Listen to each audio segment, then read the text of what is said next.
اللہ سے مانگ کر بھی اگر قبولیت کا شک رکھتا ہے تو کیسے یقین رکھا؟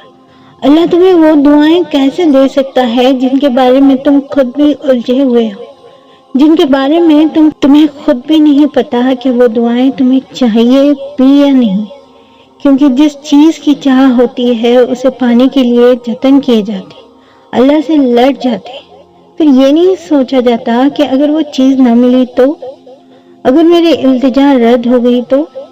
پھر تو بس پختہ یقین رکھ کر کہا جاتا ہے کہ اب تو اللہ کو منا کر ہی دم لینا ہے۔ اللہ سے دل سے مانگ کر کبھی بھی بے دل نہیں ہوتے، کیونکہ معجزے مایوسی کے خیالات ترک کر دینے والوں کے لیے ہوتے ہیں۔ اللہ کن ان کے لیے فرماتا ہے جو کسی بھی سوچ کی پرواہ کیے بغیر اپنی دعاؤں پہ ڈٹے رہتے ہیں۔ اللہ کی مدد تب آتی ہے جب تم نصیب سے